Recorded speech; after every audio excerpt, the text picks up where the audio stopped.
Greetings and welcome back to another weekly news roundup. I apologize for the quick short start there, but yeah, it was actually YouTube's fault. It wasn't me.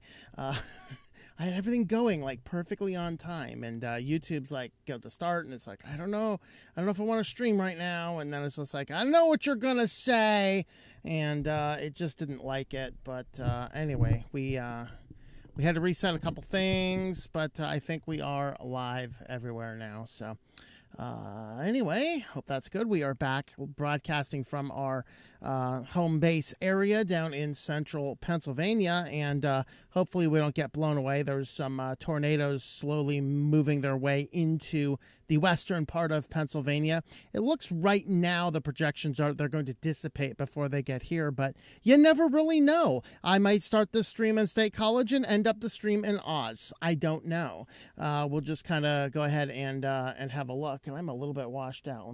There you go. Let's do that a little bit. All right, let's go ahead and I think we'll go ahead and get started here in just a moment. Of course, before we get started entirely, if you would like to, you can have a look over at the website at switchedtolinux.com/support. If you want to help support the channel, we have a number of ways you can help support us over here. If you like the show, we do not take sponsors. We do work with affiliates, but we do not do sponsorships. Despite the hundreds of emails I get every week, our sponsor our crap, paid promotion. We would love to see our products. And most of these are like things that I speak against on a regular basis, and then these morons lacking complete brain cells are like, I love your channel. You would love to show my product to your audience. And it's just like, have you even watched my channel? Like, I say how bad this crap is. Get it out of here, you know? So, yeah, we don't do sponsorships. You can help support us on Subscribestar, Patreon, Locals, or use one of our affiliates. We have those listed on the site. We also are experimenting with podcasting, so if you want to catch the show in an audio format, we release the live version, including comments and everything, on podcast.switchedtolinux.com. And Ivan also puts a bunch of stuff up on there as well. I have no idea what he's doing. In fact, the way the podcast system we're using is set up, which is completely stupid, I can't even see what he's doing, which is really dumb because I am the global administrator for the entire platform, and I can't see anything he's doing. So, you know, fortunately I trust Ivan, so he's not going to do anything crazy. But there's what we have. So let's go ahead, and we are going to be talking about the government data buys, and then we will also have another look at the potentials of surge pricing that has been a popular topic these days. Welcome back to the weekly news roundup, and our first topic is the government data buys. Yes, government is still buying our data. There have been attempts to shut this down. Ron Wyden is back at it again. Like, I hope Ron Wyden, like, as much as I really want term limits, the only senator I see that's fighting back against all this surveillance is Ron Wyden. So please stay in office. He's the only one that we should have the exception for those term limits. We should have term limits, though, for most people. Who knows? But anyway, that being said, he's been in the news again trying to get this shut down. Of course, we have our illustrious Patel, who is the FBI director. Like, we are buying data that is coming from data brokers consistent with the Constitution. So yeah, that's a bunch of nonsense. Let's go ahead and have a look at what's going on here.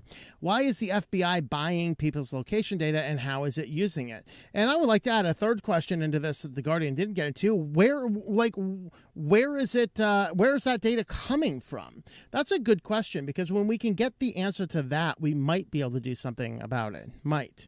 Stress. So how does the information get into the hands of the government in the first place? How can federal law enforcement use the information to track their whereabouts?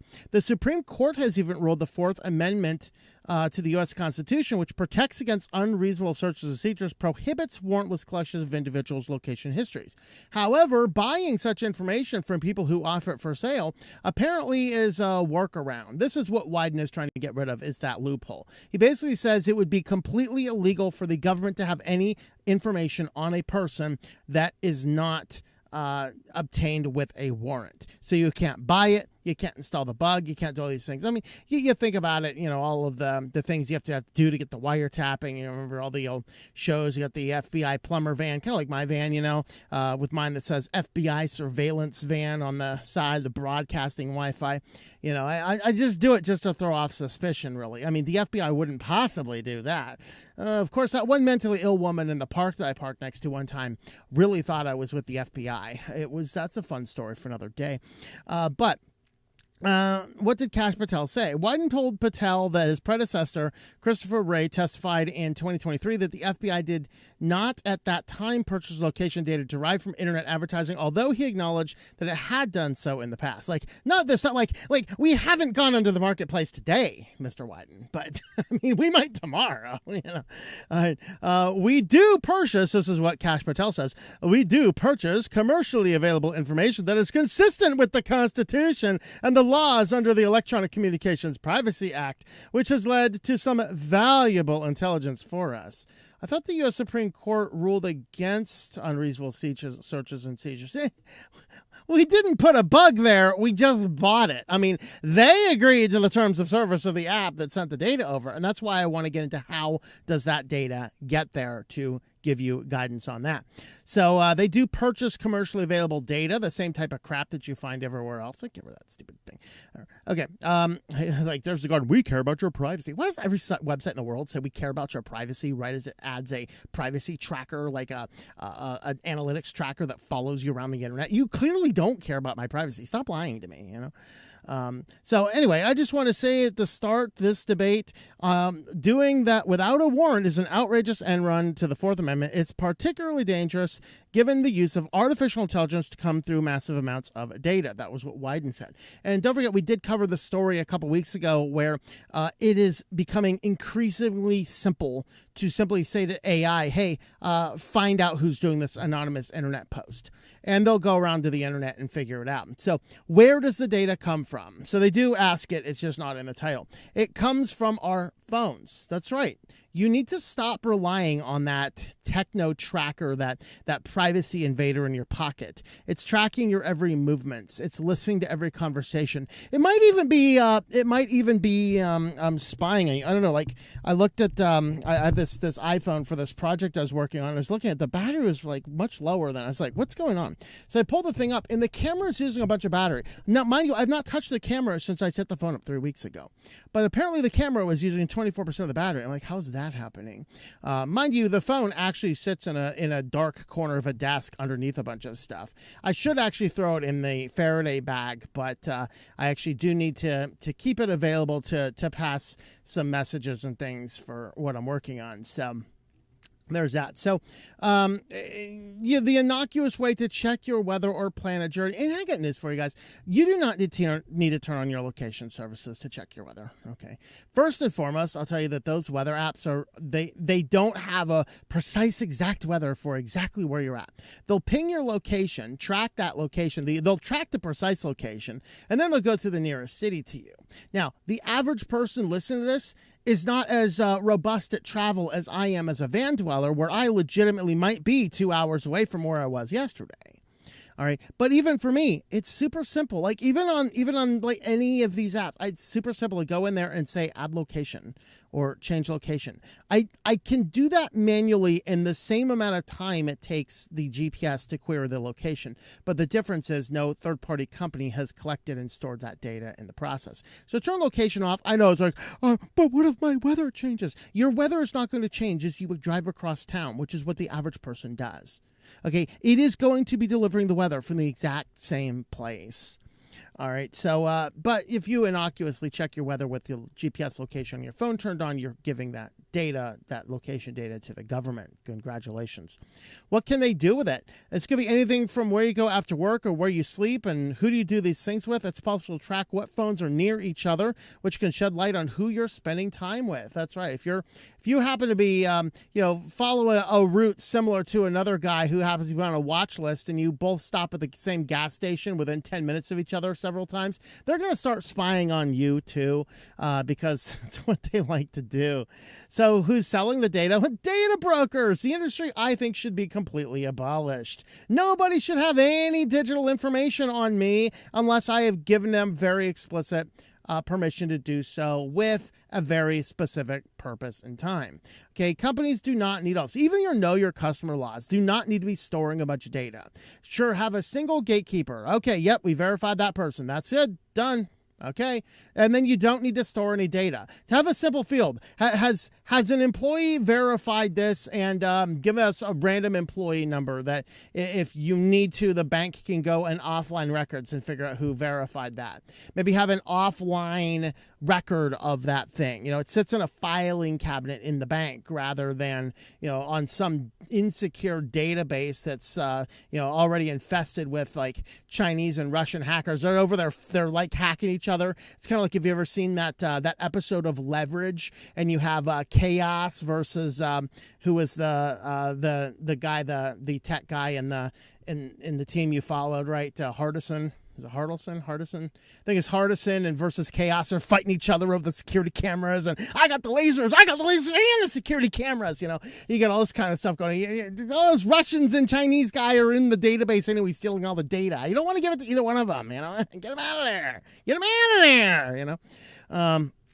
Of course, data brokers operate with no oversight. Of course, if you spend time reading the policies, they'll have like carve-outs for every state that actually has laws about the data brokers. But it's like, if you're in this state, this applies. If you're in this state, this applies. You're in this state, this applies. You're in any other state, you're just screwed. I mean, they should just write that in the policy. If you don't live in one of these states, you're just screwed. There's no regulation. We can do anything and everything we want with all of this data we have collected, including selling it to the government so that they can track you. Is that wonderful? And then, of course, now we're talking about, you know, de-siloing all the data with Palantir. How wonderful is that? Does all the data that Kash Patel buys, does that get fed into Palantir to de-siloing the data as well? I don't know. So anyway, the data brokers cash in on large volumes of granular location data about people's phones. So when you give an app permission to see your location, you're also giving the other companies whose software is embedded to that app access to your location as well. And this really is the scam that most people do not know about. So one data broker bought data from a Muslim prayer and dating apps before the information ended up with the U.S. military. Would they like to know all that? Well, why does it have all that? Well, because the Muslims have to pray a certain number of times during the day, facing a certain direction. You need that location data to know exactly which direction you're going. So, you know, that's why you need it. And then, of course, the government uses it to bomb them. No. Let's not. Thank you. All right. Data brokers can incentivize app developers to sell user data by paying for direct access to their device, which can now allow data brokers to obtain location data when the app is open, or in other cases, whenever the phone is on, even if the app is closed. So data brokers have taken advantage of the vulnerability to harvest data at staggering scales. So what are they doing with it? Of course, the big thing here, undocumented immigrants and others who may be entering the U.S. unlawfully, they look for cell phone activity in unusual places, such as remote stretches of the desert that straddle the Mexican border. Internal U.S. Customs and Border Patrol documents showed the agency used location data from online advertising industry to track phone locations. And they say on the March 3rd for an investigation of the warrantless purchases of Americans' location data by ICE and DHS.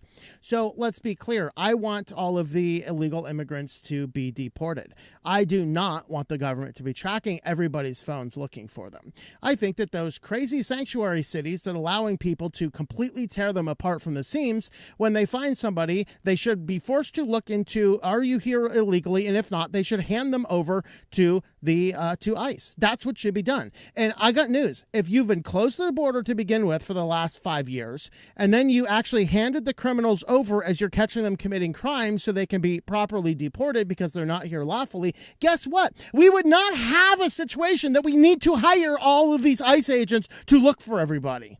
Just a thought. So I agree with getting the illegal aliens out, particularly if they are committing crime. Like if you're over here and you're here illegally and you're not otherwise breaking a law, and so we haven't tracked you down and you're not under the radar, I am not as inclined to care. Go have fun. But if you're out here like committing crimes, you've had 6, 7 deportation orders, and you're still here committing crimes, why on God's green earth would some psychopath like Gavin Newscomb sit over here and be like, we should protect this criminal from the ICE agents who want to send him overseas? That's insane.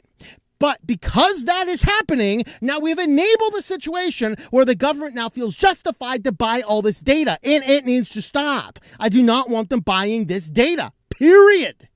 I don't want them to do it. But you force them to do it by failing to cooperate and getting rid of the people who are legitimately committing bad, violent crimes. Okay, and I know I just irritated. I can hear the keyboards going. Yeah, no, your politics. Yeah, the fact we haven't gotten this much politics and stuff is why now we're all battling in Linux over age verification. Thank you. Which, by the way, I reported on that California law 6 months ago. Did y'all see that video? I don't know. Interesting. Who's pushing back? Mostly Ron Wyden. That's about it. Couple other people here and there, but everyone else looks at it going, oh, I don't know, man. This is profitable. I kind of like this kind of stuff. I mean, 1984, that wasn't a dystopian in the world. That was a playbook. So the EFF over here, the government uses targeted advertising data to track your location. So they're using the advertising networks because here's a fun thing. When somebody goes in to buy an ad, and that's what they're doing. Somebody goes in to buy an ad. Everybody who bids to buy the ad gets the location data for that device. All right. And then it's very easy to de-anonymize that data. For years, internet advertising industry has been sucking up your data, including location data, to serve as, quote, more relevant ads. You know, the most relevant ad for me is to not see it. The most relevant ad to switch to Linux is an invisible ad. Okay. Let me be clear. I don't want to see your advertisements. All right, so there's your relevant ad. You're going to show me an ad, show it to be something related to the website I'm on. I'm on the website because I want to read it, you know. But of course, they want to use all of these things to track all these phones. And so this article, they pretty much go through a lot of how this stuff works. So key vulnerability of real-time bidding is that while only one advertiser wins, all participants receive data about the person who would see the ad. Anyone posing as an ad buyer can access a stream of sensitive data. So in FTC found location data broker Mobile Walla collected over 1 billion people with an estimated 60% sourced from RTB auctions. You've all heard of these companies, right? Come on. You've all heard of these. Come on. Of course, leaked data from another data broker, Gravy Analytics, referred to thousands of apps, including Microsoft, Candy Crush, Tinder, Grindr, MyFitnessPal, pregnancy trackers, religious focus apps. When confronted, several of these apps developers had never heard of Gravy Analytics, the very company that their apps are feeding all this stuff into. All right. So here's the way, if you're unfamiliar with how apps work, there's a bunch of just libraries, and you're building an app and you're hiring some developer to build an app, or in some groups, like this is big in church apps. If you go to a church, it's like download our app. If you go to a church that has a church app, you need to get with the board of your church and tell them to discontinue that immediately. Every one of those is white labeled from data analytics companies. In fact, almost all those apps trace back to only 2 companies. Both of them are involved in buying, selling, and trading your personal data as a member of that church. They know how much money you donate. They know when you go to church. They know what mailing lists you're on. They know what Bible studies you're going to. They're doing all of these things because it's one whitelisted company that then outsource it to somebody else. And then when they build these apps, they just grab a bunch of these libraries. And many of the libraries that do easy basic functions that you would otherwise have to manually program, but hey, the library is already written. Those libraries have the data analytics trackers embedded inside of them. And so all of these app companies are probably feeding one of these companies. which are then going back to the government. So, you may trust the current administration with knowing that you go to some Bible-believing church, but will you trust the next administration with knowing that you're going to a Bible-believing church? You see, this is that turnkey government that Edward Snowden was talking about. And half of the people listening to this, I mean, if you haven't already turned it off in the previous discussion, half of the people maybe that started listening to this really like one side of the government and really hate the other side. But here's the thing. We have not had, if you go back and look at this, we have not had a different person of the same party win the presidential election since the 80s. That is the last time. I would think it was Reagan to Bush was the last time we had a Republican who was a different person win the White House. Since then, it went Republican, and then a Democrat, and then a Republican, and then a Democrat. Some of them gaining just one term, some of them gaining 2 terms. But it was Democrat, then Republican, then a Democrat, then the Republican. If the people in office like you now, the people in office in 4 years will hate you. So you do not need to be giving any of your data to these organizations, because at some point in time, somebody is going to use that data against you. So what can you do? Well, you can disable your mobile advertising ID. You can review the apps that are granted locations. I think these are woeful. You can use Graphene OS. The other thing you can do, I use on my Graphene OS, since I can't modify the host file, I use a custom DNS provider. I'm using NextDNS because it fits my current van dwelling lifestyle. If I had a place to live, I would actually host my own custom DNS. That DNS system blocks every method of tracking me on the internet. So really the only thing that can track me right now is the cell towers. And the cell phone company doesn't have my real name. So there's always that. So that's the thing. The other thing, I'm going to throw a few other lists here that EFF did not do. Do not install any unnecessary apps on your phone. In fact, don't install any proprietary apps because you don't know what they're doing. They don't know how they're collecting data. Use things like F-Droid, where you can download apps that are compiled. They do not have the trackers in them, things like that. There's some discussion on tech makers and lawmakers, tech companies and lawmakers. So how must they stop using the precise location for targeted advertising? They're not going to do that. Good luck with that. Remove advertising IDs from devices, or at a minimum, disable them by default. There's some discussion here with Apple doing that. They said 96% of U.S. users opted out when asked, hey, would you like us to spy on you like a crazy stalker? No. So legislators can and must close the data broker loophole in the First Amendment. And I'm just globally call for just the abolishment of the entire data broker industry. That's good. I'm going to go ahead and end with a couple of case studies for you, okay? So case study number 1, if you guys remember a couple years ago, maybe about a decade or so ago, all these insurance companies really wanted, dude, I know, I'm not interested in your crap. Stop giving me pop-ups, cyber guy. About a decade or so ago, all these insurance companies, like the car insurance companies, are like, hey, you could save 10% by putting this crazy black box in your car that's going to spy on everything you do. And most people back then are going, I don't think so. You know, a couple morons did. Most of those guys ended up paying more, because what those boxes did is they basically collected everybody's data that opted into these, and then they scored everybody. The people in the top 10%, they got a 10% reduction. The 80% in the middle got no change, and the 10% on the end got basically a double. And so the insurance company was making the exact amount of money. They were just getting a lot of data on you instead. And they were maybe in a positive way shifting the risk. If you legitimately are a good driver, you will probably end up paying a little bit less, and the company's going to make their money back on the guy who's probably paying a little bit more, except they might actually have to pay out more claims on that guy. But most people look at this and said, I'm not doing this dystopian crap. So Allstate had an idea. They're like, well, nobody wants our dystopian crap. What's going on with this? What can we possibly do? So what they ended up doing is they ended up creating a new company. And this is it Arty? What is it? Arty. They created a company called Arty. So what Arty is it's one of those cell phone app creation data tracking libraries. Then it needs your gyroscopic data, which tells them how fast you're braking, how quickly you're turning. It needs the GPS data to know, how fast you're going and things like this. So what they did is they built this thing, and then they sold this to all sorts of app companies. And then they just like figured out like, how can we do this? We have to create a bunch of apps that they're going to be free, so lots of people are going to want to download them, and then they're going to do something that sounds really cool on the surface. And then what we're going to do is we're going to pay millions of dollars for creators to tell all of their audience to, just for free, download Gas Buddy. You can save money on gas. Well, Gas Buddy had to have your location on. It had to have access to all these trackers. So all y'all put on Gas Buddy like a moron, and then sitting there like, I can get the cheapest price on gas now, man. Which, by the way, again, I am a van dweller. I have driven all the way around the United States 5 times now, and I can still find the cheapest gas without Gas Buddy.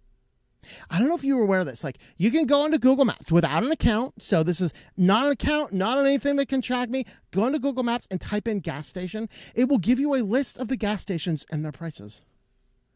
And I can look at that list and go, which roads am I driving on? Oh, okay, I'll stop at that gas station. It's just a little bit of preemptive planning. Okay, but what they were relying on is people aren't going to do this. And even you people that stay in the same town, in the same town, if you are paying attention, if you're driving with your eyes wide open, I know half of you drive by faith and not by sight, but if you're driving with your eyes wide open or drive through town, you know where the cheapest gas is. In fact, one time I'm driving through California, and I stopped by a visitor center. I said, hey, I'm getting a little low in gas. Where's the cheapest gas? And she said, well, you go this way. You go into town. You take that Y, and there's a store there that's like super cheap. I'm like, cool, thanks for the tip. Now, I could have gone onto my maps and found it, but I listened to that. I went down there, and there was a massive line because the gas was 20 cents cheaper than anywhere else in the state of California. All right. So I was like, oh. So people from this area know where the cheap gas is. So does anybody legitimately need Gas Buddy on their phone? No. But Gas Buddy's entire purpose was to sit on your phone and have you have your Bluetooth on and your GPS on and your gyroscopic sensors on so it can track everything you're doing. And voila! Allstate just put that same device everybody rejected in everybody's car. They did Life 360, they did Gas Buddy, and what was the other one? My Radar. Those were the 3 big apps. So then, of course, the report came out that basically already then sold that data because Allstate's into making money. Who else might want that data? LexisNexis might want that data. So now LexisNexis buys a whole bunch of your car behavior driving data and then turns around and sells it to every single insurance company. So now every single insurance company knows exactly who you are and how you drive. And that's why a bunch of people got their rates adjusted a few years ago. Because you downloaded some free app from some guy. Like, okay, guys, if it is a free app and they're paying tens, if not thousands of dollars to content creators to promote that free app, maybe, just maybe, you are the product being sold. So in Texas, Ken Paxton files a lawsuit against Allstate about this. They say that they collected the location data for 45 million American smartphones, and Allstate and its subsidiary Artery unlawfully collected, used, and sold data about location data. I don't know if that's specifically illegal in Texas. I guess it must be. Allstate and other insurers then used the covertly obtained data to justify raising Texas insurance rates. The data was reportedly used to build the world's biggest driving behavior database, which, by the way, I have never had an app installed on my device that could possibly do this for at least a decade. I stopped using mainstream phones a decade ago. I switched to Nexus, Lineage OS on a Nexus 5X a decade ago. Now I'm using Graphene. I still have some Lineage phones and things like that. All right, so Our investigation revealed that Allstate and Artie paid mobile apps millions of dollars to install Allstate's tracking software. The personal data of millions of Americans was sold to insurance companies without their knowledge or consent in violation of the law. Texans deserve better, and we will hold these companies accountable. So Artie helps consumers get the most accurate auto prices after they consent to a simple, transparent way that complies with regulations. That's what Allstate said in response. So that part in red there, that is the PR person. What was this? Like, did you guys know that installing Gas Buddy, you're doing that? Well, if you would have read the 37 pages in the terms of service, you might have been able to infer that. But who reads those anymore? I mean, you just want free gas. Okay. So car insurance companies secretly collected the data. So I include this one just to get the list of apps. Life360, MyRadar, and Gas Buddy were the three biggest ones. Allstate-owned company Artie, which computes the numbers to create the driving score, takes that into account any risky behavior behind the wheel, such as distracted driving, speeding, and sudden braking. You know, like sudden braking, like what'd you do to avoid a car accident?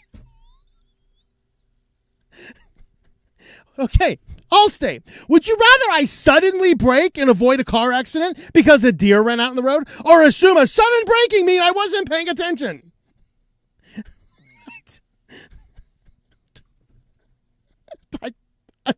Okay, whatever. So, yeah. And of course I had to include this one, about data collection. This might have more to do with the flock cameras, but Iran built a massive video surveillance network so it could control the dissent. You know, all the people that disagree with the government, we're going to go and gulag them. So Israel used that. They hacked into those cameras and they tracked their targets, and that was the data that they used to bomb their targets. Guys, we need to stop with data collection. Israel hijacked Iran's street cameras, and the killing of the country's supreme leader underscores how surveillance systems are increasingly being targeted by adversaries in a wartime. So, yes, we're going to put these cameras up so we can find the people speaking bad about us. Oh, our enemies are now bombing us. February 28th, Israel vividly demonstrated the potential of such system to be hacked and used against adversaries when Israel tracked down Iranian leader the Ayatollah, with the help of Tehran's own street cameras. Yeah, maybe we need to shut down flock cameras. You never know what's going to happen. So anyway, there you go. I think I irritated about half of y'all now, right? Y'all, is anybody still here? Let me know in the comments. That'd be useful info. Let me hear your thoughts about all those in the comments down below. All right, we are going to jump on over with one more topic. Let me take me a sip of water. All right, we are going to jump on over and have a revisitation of surge pricing. Welcome back to the weekly news. Whoa, hold on, we have recording error. Let me try that again. Welcome back to the weekly news, a Roundup. And today we're going to talk once again about surge pricing. We brought this up, and I wanted to bring in a couple of extra articles and put a few things that we've discussed before in context, especially adding that there is a new patent that Wally World happens to have. So I thought that'd be an interesting thing to discuss. So, of course, the entire idea here, the controversy started when Walmart decided they're going to put the digital price tags into all of their stores. And they said, well, this allows us to change the prices on things really quickly rather than having, you know, a army of employees marching through the stores manually changing prices, which I completely I agree with them that it would save that. Now, does that mean that they're going to have less employees? Probably. You know, if they happen to have a bunch of employees that served no other major purpose but to go around the store and change the prices, well, that technology just wiped out a few more jobs. And so there's always that. But the concern is that they could use these in a couple different things. One of those terms is surge pricing. One of those terms is dynamic pricing or personalized pricing.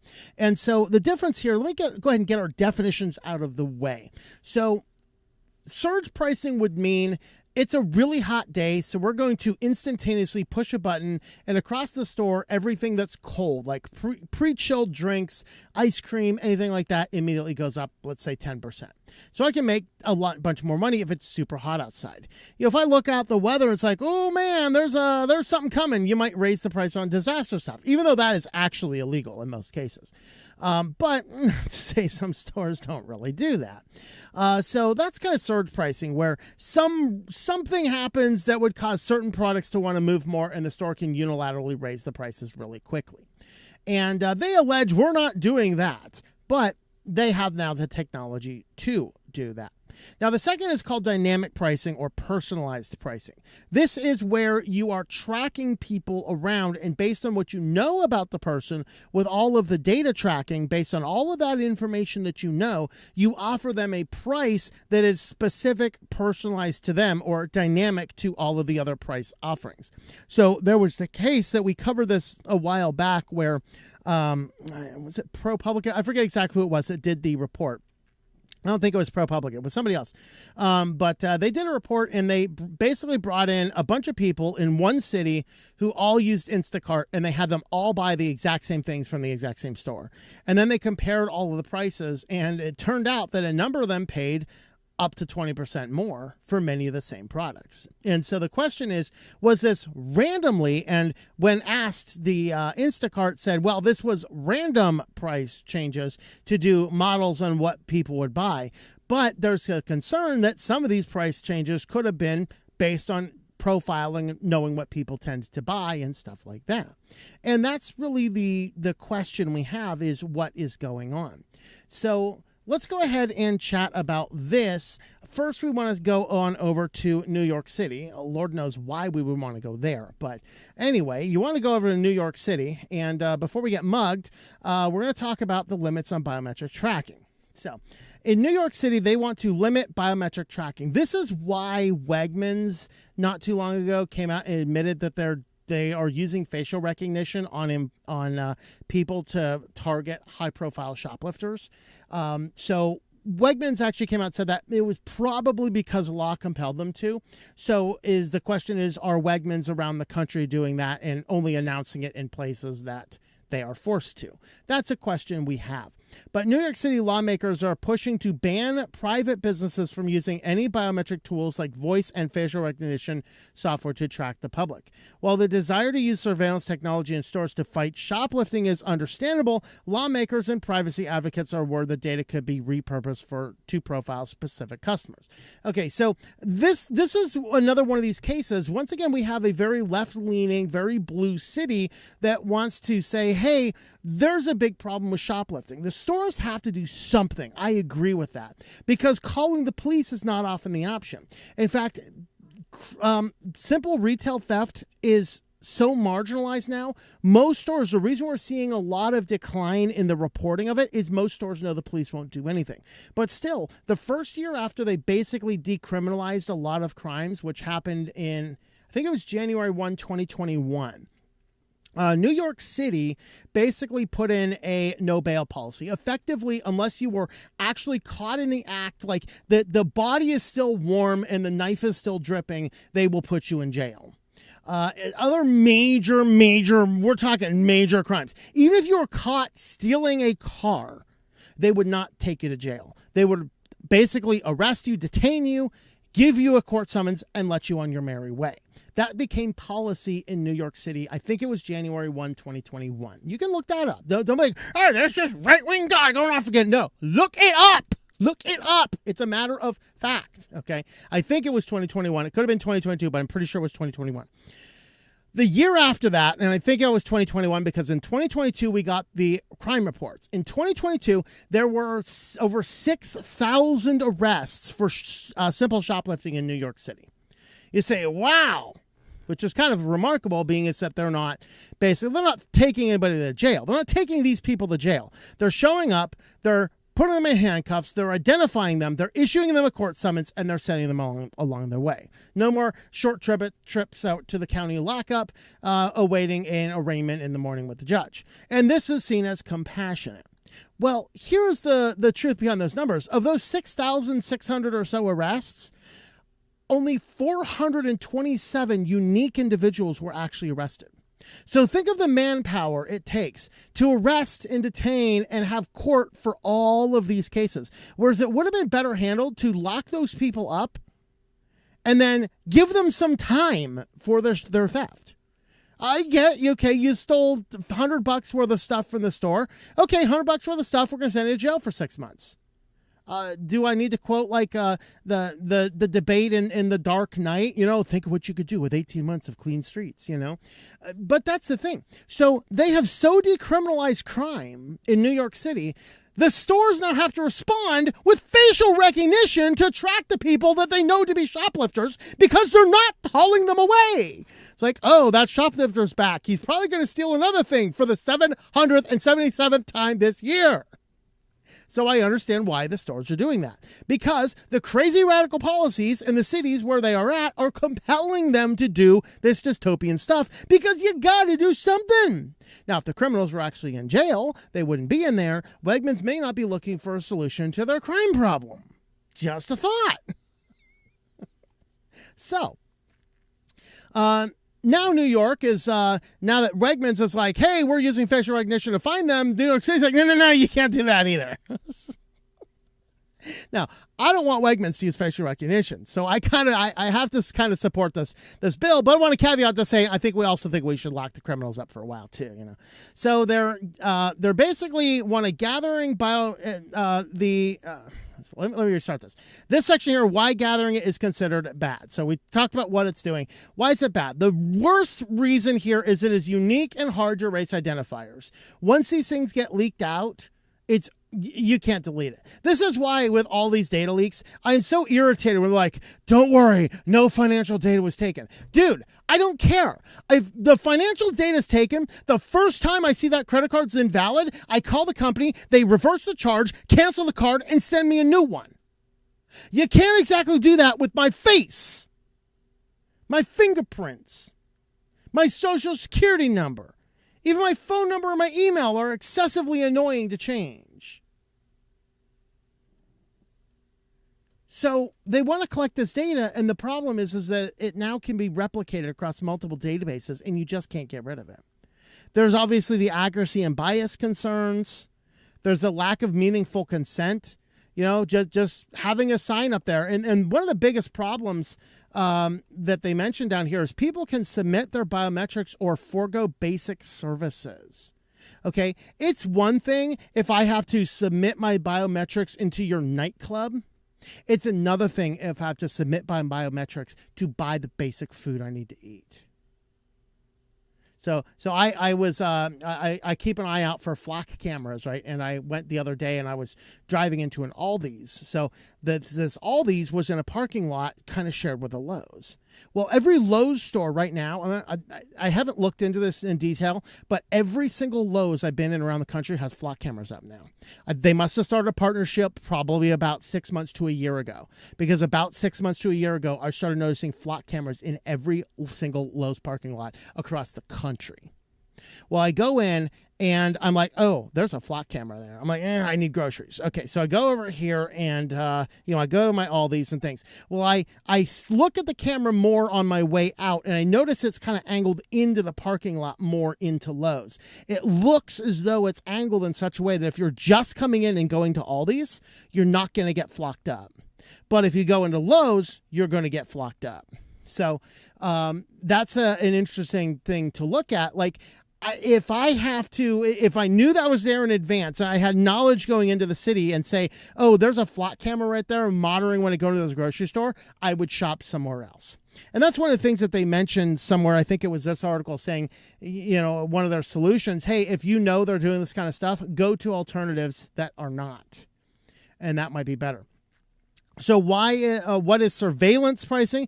This basically becomes tied to your loyalty card. This is why you never use those Shoppers Club cards. If you got one of those Shoppers Club cards, cut that bad boy up. All right. But I might save 10 cents on gas. Find a cheaper gas station. Okay. So the loyalty cards are used to track all of your purchases, and they use that data in interesting ways. I didn't pull it out, but there's that old King County case from over a decade ago, like probably 15 years ago now, where the city's like, we need more revenue. They bought the Shoppers Club data and cross-referenced it with people who bought pet supplies but didn't have a pet license, and then sent threatening letters to those people. Yeah, that's the type of stuff they can do with that data. The problem with surveillance pricing is now what if they take that biometric data and unbeknownst to you, they attach it to you in the store, which is kind of what this guy is. Oh, not that guy. This guy here alleged. He goes into a Walmart, buys something with cash, and then he gets an email asking to review the product that he just bought with cash. And he says, A, I did not have my phone with me, and B, I do not even have the Walmart app on the phone. Now, I would still like to ask this guy one other question. Do you have a Walmart account at all? Because if you have a Walmart account at all and you've ever used that at a store, Walmart would probably tie that account to facial recognition. But someone like myself who does not have a Walmart account, they might know who I am with like those old Facebook ghost profile type things, but they do not necessarily have any information because I've never given them information about me. And that raises the question with this guy here, as he basically goes in. He says, my phone was not on my person. I don't even think I have my headphones on my person. I didn't have any electronic devices on me. He said that in a clip that went viral with 3.2 million viewers. I do not have the Walmart app on my phone, he said. I've never had it on my phone. And further, I did not have my phone with me on this trip. Now, I have a question. Did he ever have a Walmart account and use it in association with a store that they will be able to tie his biometrics in or not?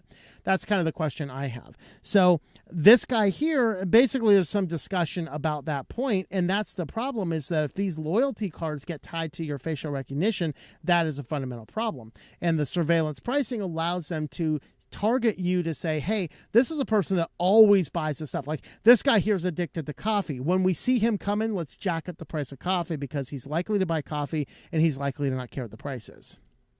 That's what surveillance pricing or personalized or dynamic pricing is. I forget there's that third way they say it as well. So the thing that I contend personally is that it's very difficult for a store to accomplish true surveillance pricing in the store.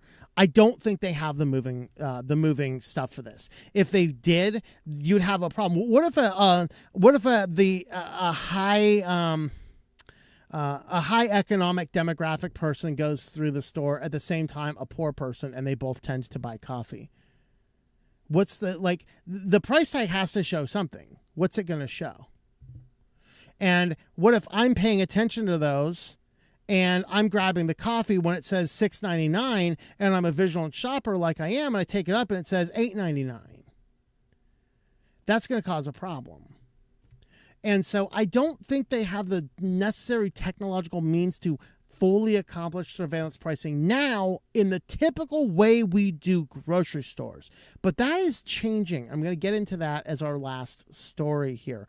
Actually, it's more of a how-to guide, but it conveys exactly what I was thinking. So data from in-store security systems also collect biometrics, facial recognition, and can be combined with loyalty programs, apps, and in-store Wi-Fi analytics could, in theory, be combined to build similar profiles. This is why you should not bring your phone into the store. You should also never have your Wi-Fi or your Bluetooth or your location services on your phone at all unless specifically actively using them. Okay, there's no simple privacy hack to get your way out of a system that can turn your body into a tracking ID, and that's really the New York City's point here, is that we have to have a means to keep people out of these systems, particularly for something as simple as buying groceries. The most effective fix is boring but powerful. Laws with teeth, regulators that actually enforce them, and stores that don't hide what they're doing. Good luck with that. So they say here you can avoid stores that openly advertise biometric scanning when there are alternatives, and support local and national efforts to regulate biometric tracking. I think the place that does this the best is Illinois. Illinois has the best biometric tracking laws on the books that I know of. And it is serious, and a person, like an individual, can sue a company directly that is what gives it the teeth. Because if you're going in there and tracking your stuff and I walk in the store, I think you're tracking my stuff, I'm going to sue you over it. Well, they either have to settle with you or they have to go to court and prove that they're not tracking you. And they lose a lot. So Illinois actually has a pretty good model for that. And so that's kind of what's going on here. Now, this is where we get into Walmart secures 2 patents as is released this week. Both of these are related to dynamic pricing.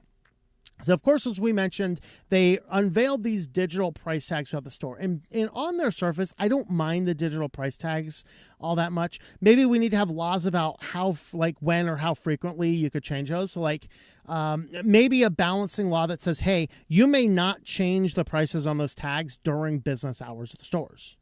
Now, Walmart's used to be open 24 hours, but thanks to the Koofy stupidity, then people stopped and Walmart started closing at night and they never opened back up 24 hours, which is kind of a shame. I kind of miss the fact that we used to have 24-hour stores. We don't. 3 a.m. was an amazing place to go to the grocery store. I mean, you did not have crazy psychos all over the place. You'd go in there. There was nobody in your way. You'd go in, grab what you need, get out really fast. I kind of miss that. But, hey, if they're not going to be open all night, at least pass a law that says prices may not be changed while the store is open, period. Any evidence that there, and maybe you need to keep a log of all price changes. That way we can see them, make sure you're not doing it. Now, what they're doing here is they are developing the algorithmic tools to shape how it sets prices, even as U.S. lawmakers intensively scrutinize the data-driven pricing in grocery and retail. So what Walmart says is, hey, we're only using this for markdowns. Hey, at least tell me something that sounds believable. Markdowns? What are you talking about? Automated markdowns and machine learning based demand forecasts. All right, there you go. And I think one of the reasons I like the price tags, like Best Buy has had these for a long time. The little tags at Best Buy, if you know how to read them, they'll actually tell you if the item is in stock. So if the shelf is empty and there's still a green check mark on the price of the item, they have some in the store somewhere. Find a salesman. But if you look at that tag and the shelf is empty and there's a little red X on the bottom of the tag, they're out of stock. You don't have to waste your time finding the salesman, right? So the fact that these price tags, they could be some time savers. They could be a legitimate tool, but they do have a possibility of getting abused. And I think that is certainly a problem. So Walmart says the new systems are not designed for surge or individualized pricing, but their capabilities arrive at the moment when lawmakers are moving to restrict those practices. So we just got a bunch of patents. They rely on us being able to change prices really quickly, but they're not for the bad purposes. They're only for the good purposes, not for the bad purposes. Okay. As I believe that coming from Walmart. The filing describes this system can ingest data on purchases, historic prices, methods of payment, and customer identifiers such as passport or driver's license numbers, and then generate recommendations for merchant teams. That sounds a whole lot to me like surveillance pricing. Oh, that is surveillance pricing. Anytime you are saying, hey, here's a product and here's the IDs of the people who buy them. No, like Walmart doesn't need my driver's license number. I mean, unless I am driving through their store, which I'm not going to, they do not need my driver's license number. It should be completely patently illegal for Walmart to possess my driver's license. What are we doing in this world? Government, are y'all sitting? No, they're not asleep at the wheel. They're drunk at the wheel. We should have breathalyzers before votes. Right? And if enough congressional members are not sober to vote, I guess the law doesn't get a chance to vote, you know? Let's see. The company has characterized its new pricing tools as mechanisms to manage markdowns and inventory more efficiently. That's right. It's managing markdowns for all of those people that we know historically what they buy, their methods of payment, their identifiers like their passports or driver's license, and then generate recommendations. It's Walmart. The recommendations, the price is going to go up. Lawmakers in Maryland, Pennsylvania, and Minnesota have introduced measures aimed at banning or limiting dynamic pricing in supermarkets and other grocery outlets, reflecting the concerns that prices could jump in response to demands or spikes on individual shopping data. Hey, at least my state's over there trying to ban or limit dynamic pricing. That's good. Maryland Governor Wes Moore's proposed protection for predatory pricing apps, which would prohibit both dynamic pricing and the use of surveillance data to inform individual food prices. Just ban the data broker industry. Really? All right, so 2 Democratic U.S. senators have introduced legislation to bar electric shelf labels in large grocery stores. A proposal backed by United Food and Commercial Workers International Union, whose members see some pricing label tasks automated away. And, of course, these guys don't like it because it takes jobs, which it's true, it does. I'm not sure. I don't know. Do I care if we ban the electronic shelf labels? Not really. I just think we need regulation about when and how they can be changed. There's a thought. All right, so they're not doing surveillance pricing in the stores yet that I know of. I haven't seen evidence of it. However, there are ways of adjusting things that could. And that is this new thing that is being pushed out. So I actually found an article how this works on WikiHow, of all places. And this is relating to many stores now. I know here in State College, there's the Giant brand of stores. And I forget exactly which big name label that's part of, but the Giant brand of stores, they actually have these systems. So you basically can go in, scan your card, which links to your payment method, and then you walk around the store with a little pricing gun, and you just zap, zap, zap your thing in there, and then you push the button on the thing when you're done, it charges your card, and you walk out of the store. You don't even need to go up to the register. And as these types of things are happening, this is the way a in-person grocery store could do surveillance pricing, because that shopper's card is connected to a bunch of data that is augmented by a bunch of other data broker data, like your passport or driver's license number, and all sorts of other things it already knows about you. And so you go to the store and you find the little pricing guns, and then you scan your card, which identifies exactly who you are. Now you're going to walk around the store and you're going to scan everything that you throw in your cart with this device. Now, the only caveat to what I'm saying here is the stores would have to not have price tags on items. So that's really the pain point here.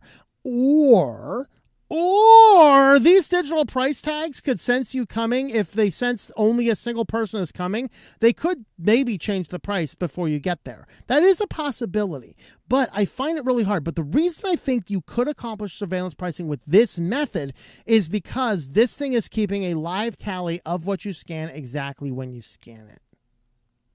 This is what I think could do. All right, so basically you walk around with a gun, you scan it, and then you, at the final one, you go in and you do your, you push your button, you buy it, and then you just kind of walk on out. I think in this case here, there's a cashier, and you basically hand it over. They look at it. There's a couple different methods I've seen. This one here suggests that you're paying the cashier. I have seen these proposed where you're paying directly with a payment method in the store. And so this is, I think, how surveillance pricing could actually be accomplished using these. But I don't know. What do you guys think? Let me know your thoughts about all of that. Are you concerned? What type of laws would you like to see passed, if anything at all? Let me know all that in the comments down below. All right. Let's go ahead and take a brief break before we get on into QuickLines.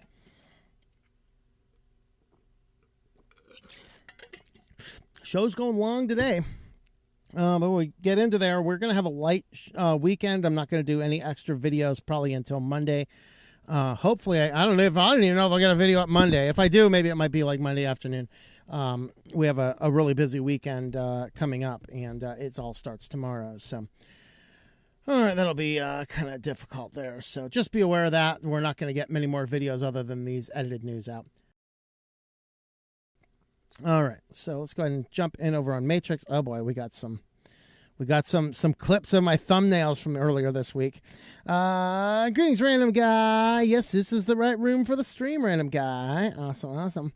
It's possibly so. I really like the icon logo of the penguin on the last show. Make a t-shirt of that one wearing the Switch to Linux hat. Oh, okay, well. I'll have to double check the copyright of that penguin, see if I could do that. I know it's good for a thumbnail. I don't know if it's good for merch, so I'll have to look into that. Is that a Windslap logo behind? Yeah, because the penguin's trying to fix Windows, right? The penguin's trying to fix Windows. That was the video topic from yesterday on can Microslop fix Windows? So yeah, excuse greetings, and we should not protect the illegals. Yeah, I mean we should not protect the illegals, but we should not be using surveillance to track them all down. We should wait until they commit major crimes, and they should be compelled to be handed over. And if the cities do not want to do that, then I guess the cities don't get any more federal funds. That would be a good thing. So I mean it's all complicated stuff, to be sure. Leave me a thumbs up if I lost you on all that. Or if you're still here, how's that? Practice of data collection must be, yeah. I mean, it needs to be illegal, but it ain't gonna, because that's how they love their cute, beautiful 1984 policies. They love their 1984 policies based on that. We got 19 watching over on Rumble. Ivan's on over there. Dan's over there. Hello, Dan. Woghead Rex, greetings. Security is a subscription service with a fancy tech and private intel network. Pinkertons. RFID enclosed. Walmart did at some point in time use them. Yeah, use their own data against them. You're being tracked. Poison the data. Yeah, you can always poison the data. Voting drunk is an American tradition. I mean, the problem is, like, if you want to arrest someone for driving drunk, I don't think you should be able to steer the country when you're guzzling down vodka. Let's see. Just in time inventory adapts to a particular customer over time. There you go. 12 watching on Odyssey, wherever on Odyssey this. Ivan's over there. Ela Swirl, greetings to you.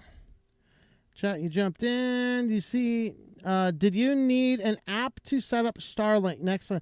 Okay, I should probably do a full video on the Starlink. Actually, I have footage. I was going to put it on Van Life channel, but I'm not going to upload anything to Van Life channel. It actually might be a good video for Switch to Linux too. Hey, how to install an off-grid Starlink dish. That'd be a good video for our channel, including a full review. So, as far as the app needing it, the app does need to be used for a few things. Configuring your Starlink, you can also set custom DNS and a bunch of other things. There is one feature of the app I know of that needs Google Play services, but that is just checking for obstructions, which after playing around with Starlink, I do not need that app to do. I look at the northern sky. Is it mostly clear? Yes, then Starlink will work. That is the only feature I know of that requires Google Play services. Now, I have, for my Starlink, I have a dedicated phone. It's a Pixel 6 running Graphene OS. And on that particular one, I did set up a profile with the Google Play services, and I installed the Starlink app from the Marana store, I believe. Aurora store. Apologies. So from that, I was able to grab the Starlink app from that Graphene OS phone, and you do basic router configuration stuff. You set the username and the password, stuff like that. There used to be a way that you could access some of that stuff just on the LAN, but they have, I think, since blocked that. I did try going to it once, and there was not really any useful information on it. I didn't notice any way that I could adjust things. Maybe I might revisit that again. But yes, you do generally need the Starlink app to do things with Starlink, but it's not a tremendous amount of stuff. Elo Swirl's back with mac and cheese. Awesome. Nom, nom, nom, nom, nom, nom. Done the van life going back to Pennsylvania or a different state? We don't know yet. We'll see what happens. If anyone likes to know what FOSS OS is implementing Real ID, yeah, Brian Lunduke has that going on. Also, Ageless Linux also has that going on. So you might check both of those out. Some stores require to use a Shoppers Club card to get discounted prices. That is actually not true. They will tell you that, but usually you can enter a random phone number with an appropriate prefix digit. So if you're in like an 814 area code, you enter 814 and a random string of characters, and it will apply a discount. Many other stores will automatically scan a card for you. But here's the thing. I generally do not shop at stores that play this discount pricing game with the Shoppers Club cards, because you're basically, it is a scam that these stores do to try and get you in there and spending all this extra time and sitting there playing their mind games about what you should do and what you shouldn't. You should, at home, build a shopping list, go into the store and buy the items on that list. Stop playing their game. Don't give them a Shoppers Club data. Give them poisoned data and say, hey, scan the store card. And if they're like, we don't have a store card, leave your stuff on the conveyor belt and walk out and go to the next grocery store down the street. I've not had these cards for decades, and I always seem to get the same prices as everyone else. You do not need the Shoppers Club card to get the discounted prices. If police aren't going to do anything with it, how is facial recognition going to change anything? If police aren't going to do anything to begin with, how's facial recognition going to... Well, what they can do, like they're talking about referencing the Wegmans story with facial recognition, they can have in-store security kick somebody out before they steal something. So the grocery store could act. Grocery store at 3 a.m. Oh, yeah, I used to love shopping at 3 a.m. That was so fun. I saw those Stop and Shop and Giant long before I returned to California a long time ago. I remember them. The manufacturer was Motorola. Yes. There's a number of those. Copyright Penguin. Just apply Linux Spirit. Fork it. Open Mandriva is considering a separate build for ages called 1984. I love it. All right, we got 35 over on ZTubies, and we got a few minutes before we reach our tenant. C8, know when you know, greetings to you. XQ's over here as well. The limited Google account for new verification is BS. It's limited to 20 users. You can accept that. It's completely useless, or only if they block ADB. Yeah. Let's see. Mr. Snipes, hello to you. Greetings from the internet. Yes, I'm a real human. Are you really? Have you verified your information by passing your a photocopy of your driver's license to Ivan? We need that. All right. Quick, while no one is looking, install Windows 11 on his PC. What? On my PC? No, you will never. You will never! Diversionary machine with it on it already. There you go. All right. Managed to create a virtual machine in a dev one where I can now build a custom distro offline. Got X Libre and Mate desktop configured. Works out a charm. Very nice, man. Alan Pierce too. Greetings to you. So glad I dumped Windows 10 last year. Well, congratulations on making that wise switch. Still got Windows 10 on a laptop for Kindle freedom, but my main is Cache OS. Very nice. Let's see, has the stream started? Yeah, not yet. Kindle freedom. Yeah. That Kindle freedom though is that's like military intelligence, two words combined that can't make sense. Good old Hanger 18. Let's see. You sure you can have Kindle freedom with GNU Linux? Yeah, I have true Kindle freedom. My Kindle has still never showed me an ad. It's supposed to be that ad-supported one. It just doesn't have the capacity for ads. It's never touched the internet. It is a virgin Kindle. It has never touched Amazon services. I use entirely Calibri, and I plug my ebooks directly into there, and I source all my ebooks, all FOSS open source ebooks, and they just go right onto that Kindle. And I have read several books on that Kindle since then. It's great. It is a virgin Kindle. It has never touched those evil Amazon servers. Greetings and salutations, KO2610. Your number has been called. Gaming on Windows is more choice. Linux is better for everything else. Even gaming on Linux is pretty good. Yep. Kindle for PC requires Windows, and that is what's being freeing. Okay, so you're using the Kindle application. I have not tried that on Wine, so I have no idea.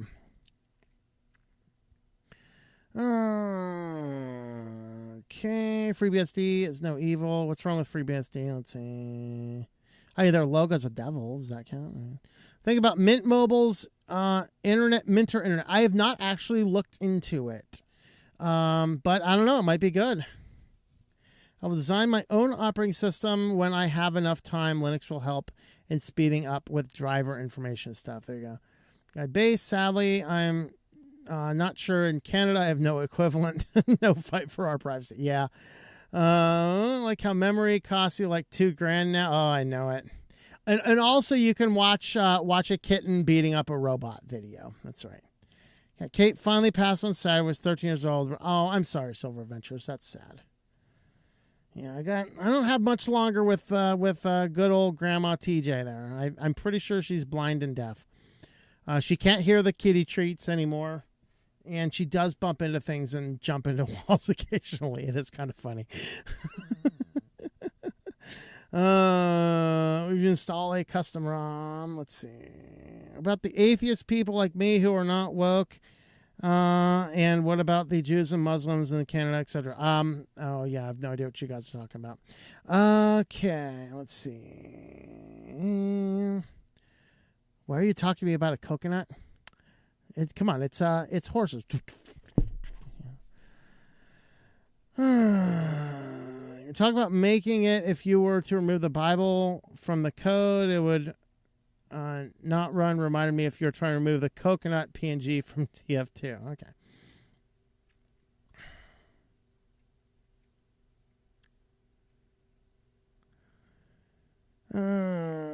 You should maybe talk with Quantum. Uh-oh. Guy Matrix. Yeah, let's see. War they love war they're in. Gas prices skyrocketing. Nothing is cheaper. Stock market is tanking. U.S. lost 92,000 jobs. February unemployment is up. Farm bankruptcies up 46%. Thanks to the golden age. There you go. Yep. War is terrible, but Iran must not get the nuclear weapon. Yeah, that's it's a rough situation over there. I gotta say that. You make a business out of reading these EULAs of these apps and publishing the privacy review, pay-per-view. I have some ideas on something like that. Reading more privacy policies and testing things out. I need a different workbench to do that though, so it's something I'm thinking about. Is surge dynamic pricing even legal in the EU? I don't know. Soon, medical insurance will talk to toilet makers to make the toilet IoTs with cameras powered by AI to check if you're hemorrhoids. No, they actually have those already. They don't actually check with your... Well, actually, there's one of them that does scan the hole. There's other ones that only scan the waste. So, I don't know. Let's see. The Dark Knight, Harvey Dent, a.k.a. Doubleface. You'll either die a hero or live longer to see yourself become the villain. Yep. Some things can mess up facial recognition, like reflective shades. Yep. Or having darker skin. That also messes it up, apparently. Walmart knows when another member of the household buys stuff. I'm addicted to coffee. A Java junkie. Ooh, do I still have my Java over here? I gotta be careful though, because I don't want to crash OBS. Love my coffee. Good stuff. Uh-oh.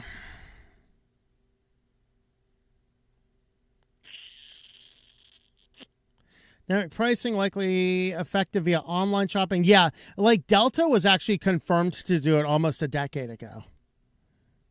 Artix Dev 1, Ageless, Arch, Linux 32, and Omarchy do not comply with the law. Key time, no, not quite yet. We have, okay, that's our 10-minute mark. We have QuickLines to get to, QuickLines, SillyVille, and then we do the kitty. 23-year-old cat Garfield died in October. Aw. All right. Amos Huckleberry, haven't seen you for a while. Greetings, and welcome back. Gen 2 dishes could be set to pass through IP to your own router. Yikes. All right, let's jump on over to QuickLines.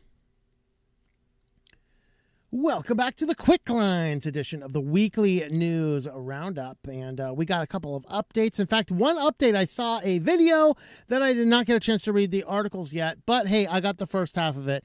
And that is that Facebook loses its court case in New Mexico as a jury hands down a fine against it. It's not really a fine. It's a slap on the wrist. It was like $375 million. So Facebook has to reach into their pocket and pay an equivalent of a penny for the rest of us over all of this nonsense. But the breaking news is today I've not read the articles yet, I've heard that both Meta and YouTube lost their related court case in California.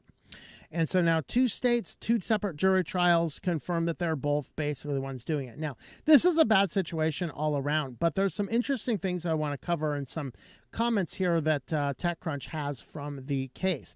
So the jury in Santa Fe ordered Meta to pay $375 million, aka the equivalent of a penny, after finding the company misled consumers about safety of its platform and endangering children. But the dollar amount isn't important. The fact that the jury's first verdict of its kind over harm to young people, which does open them up now to precedent and other litigation. And really the hinge pin of how they lost the case is that the executives knew that their products caused problems. They knew they made them intentionally addictive, and they specifically decided against warnings about dangers. That is the issue. That face, yeah, the Zuckerberg, the robo face, that's right. So Meta executives knew their products harmed children, disregarded warnings from the employees, and lied to the public about what they knew. That's really the hinge pin of why they lost. Now, state investigators created decoy accounts on Facebook and Instagram, posing as users younger than 14. Those accounts were sent bad stuff and solicited for worse activities by several New Mexico men who were subsequently arrested for being psychos. 2 were apprehended at a hotel where they believed they'd be meeting a 12-year-old girl based on conversations they had with the accounts. Shocking for them when Bubba opened up with a gun and a badge. Hey, I'm the 12-year-old girl. You like trannies, huh? Yikes. All right. You guys see that police video? Donut Opera did a breakdown of it.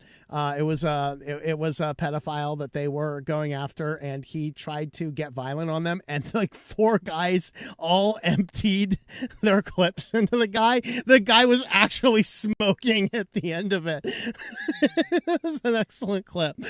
It's probably caused from somebody probably shot the smartphone and caused the lithium battery fire. But yeah. If you happen to be an Adobe PDF file, don't pull a gun on a bunch of officers coming to arrest you. That's a really dumb thing to do. But it was great entertainment. All right. He also testified that the same personalized algorithms that make Meta platforms effective at targeting ads could be equally useful to predators. This was my favorite quote. The product is so good at connecting people with interest, Bashar said. If your interest is little girls, it's really good at connecting you with little girls. That's the engineer who created the algorithm.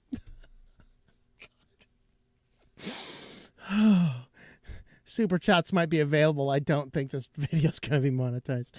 Right. When asked whether he is, as a parent, had the right to know if a product his own child was using was addictive, Zuckerberg said there was a lot to unpack in that. And this is where I think was interesting. He noted that he and his wife personally look into whether products are good to use before giving them to their children, and that they also oversee how they are used. Okay, that is where I think all of this is nonsense. We need to have digital parental neglect laws. We need to have laws where if a parent is being negligent, allowing their children unfettered access to the internet, then authorities can step in. Maybe that's the case. All right.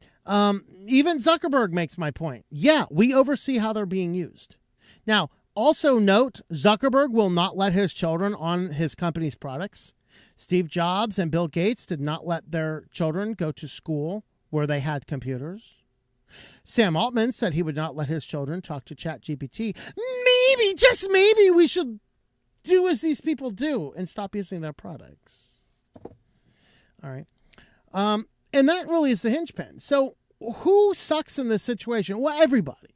Okay. The parents in these 2 cases, the one in New Mexico and the one in California, there were some bad elements going on. They were not watching their kids. But Meta and YouTube, in the case of California, they have legitimately done things which increases the problems. All right. The kids, they should be doing things other than hanging out on a phone all day. Everyone sucks in the situation. Now, it is this law and other ones, or this lawsuit and other ones like it, which is why Meta is actually the one that's funding most of the lobbying efforts to get the age verification into the operating systems, because otherwise it would be the age verification on Facebook's responsibility. Facebook doesn't want that responsibility. They want it to be on the operating system. That is why Meta is funding all these independent small shell corporations, which are funding all of the lobbyist groups to pass all these age verification laws. It's because of this. So we'll see what happens to it down the road.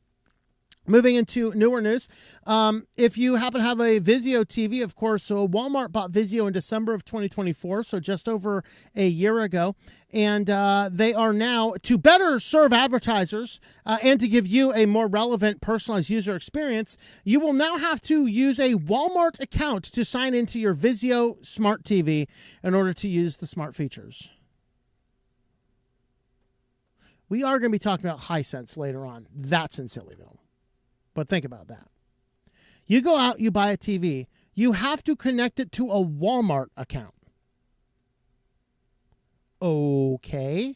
That just sounds like white trash city. That's insane. Prospective Vizio TV buyers should know there's a good chance the sets won't work properly without a Walmart account. To better serve advertisers, Vizio TVs now require a Walmart account for setup and accessing the smart TV features. Now, for setup and for advertising smart TV features are two different things. Does this mean you can't even buy a Vizio TV and bring it home, never connect it to the internet, and just use it for an input? Or is there something else going on here? I don't know. I haven't a clue. But if you have a Vizio TV, don't worry, you will soon have to sign in with a Walmart account. For owners to complete the onboarding and to use the smart TV features, they say. So I still have questions. So Walmart's representative said the Walmart account integration is designed to respect customer choice and privacy with data used in aggregation, permissioned, and compliant ways. Translation, we just want to collect your data. You see, if they really want to have choice and privacy, I'll have a button that says, no, thank you. They don't believe in choice and privacy. So your consumer choice is now to not buy a Vizio TV. So this week's announcement shows Walmart further integrating Vizio and looking to more deeply leverage Vizio's OS ads and tracking capabilities to fuel its $6.4 billion ads business. So the last year of Vizio as its own company, they made a gross profit of $115.8 million, and its hardware business lost $6.7 million. Walmart did not break out Vizio's financials, but in a call with an investor, John Rainey, who is CFO, he said that Vizio saw a triple-digit growth in advertising. You know, Walmart, how much money is too much? Do you really need to do all this? Can you not afford to have an option for people to turn this stuff off? Ads and tracking have become nearly impossible to avoid among lower-priced TVs and are becoming more common in premium options, making the elusive dumb TV and other smart TV alternatives increasingly attractive. Who wants my 42-inch dumb TV? Anybody? Anybody? Shall I auction it off? And we want to buy it for $1 million? 10,000, 100,000.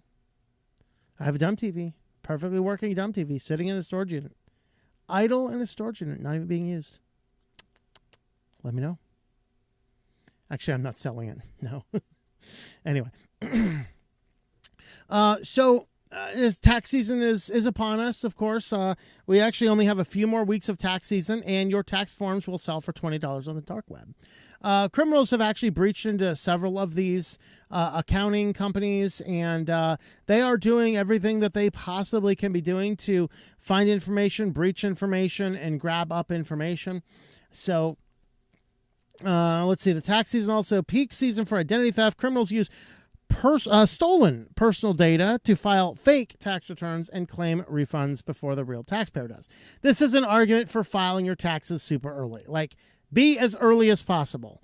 Particularly if you're getting a refund, be as early as possible. I mean, it's more of a pain point if you have to pay taxes at the end of the year. And I think if we want to do something about the tax problem, the first thing we should do is abolish withholding. I think everybody should have to write a quarterly check to the IRS out of their money. Maybe we might have accountability with how that money is spent. Maybe you would not be as happy to see that the government a couple of years ago spent $100,000 of taxpayer money to see if Thanos really could snap his fingers with metal gloves. Yes, $100,000 of U.S. taxpayer money went into a government study to determine if Thanos could indeed snap his fingers with metal gloves. And if everybody had to write a quarterly tax check to the IRS, I have a sneaky suspicion people might care what's going on in the government more. So how is this possible?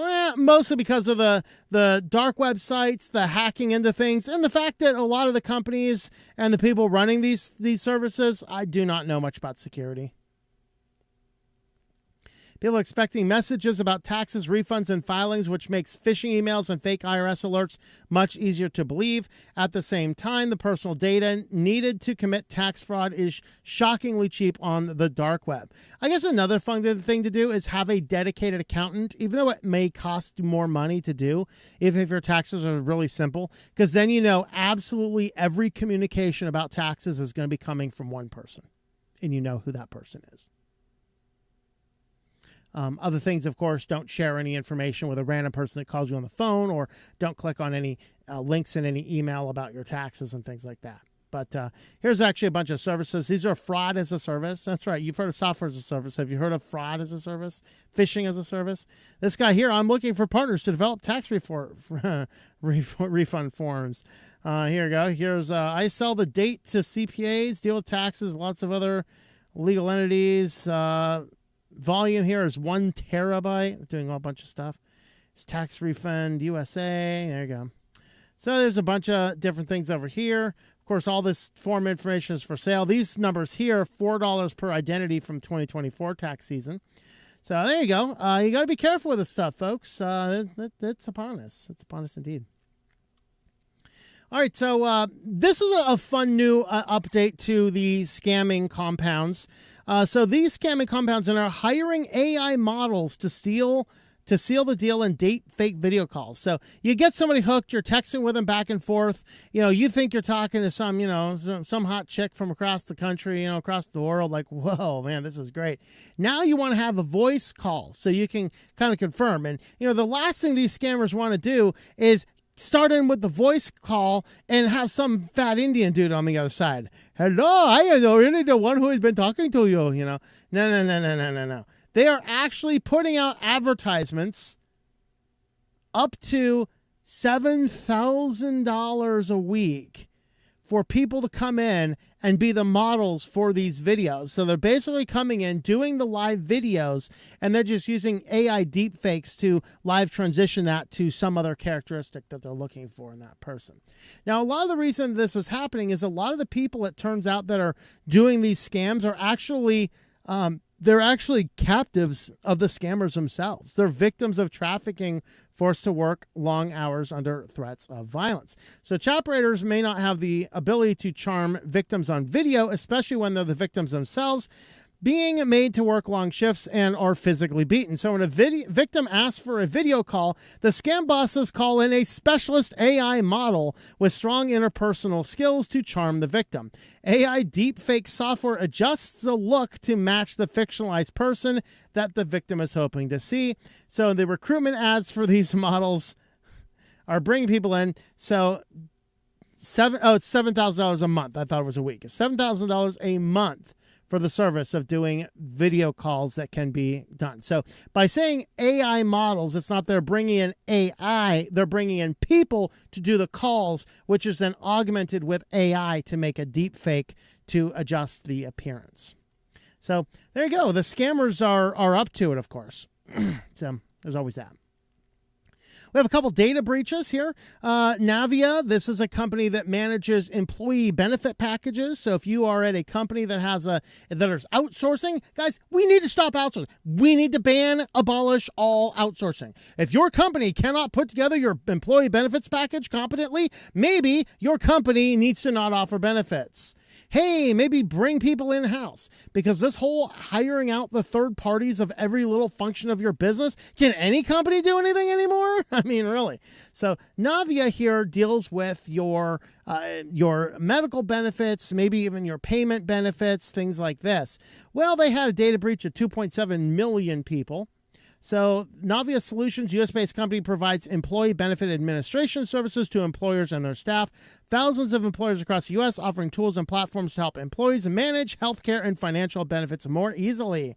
What was exposed? Names, dates of birth, social security numbers, phone numbers, email addresses, health reimbursement arrangements, HRIs, flexible spending accounts, or consolidated omnibus budget reconciliation act stuff, COBRA plans.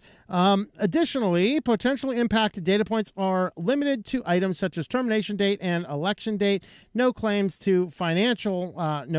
or financial data were disclosed.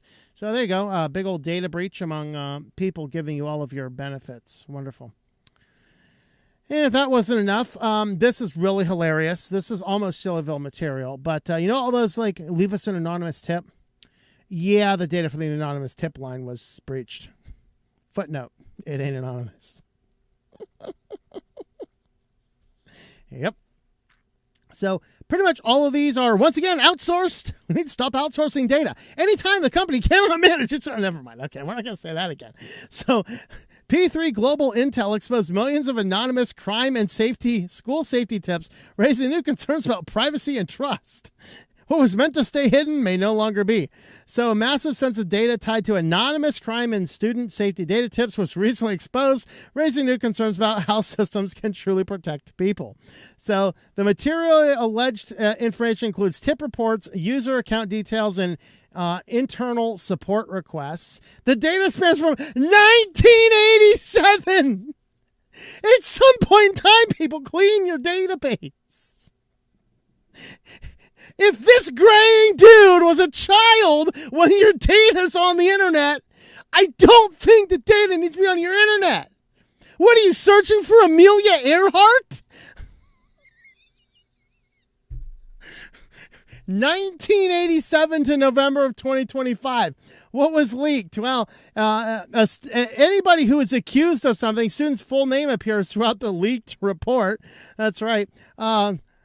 In one report from 2022, a parent told a Pennsylvania's, oh God, it's my state, Safe to Say PA program about a 7th grader who classmates were calling the school shooter.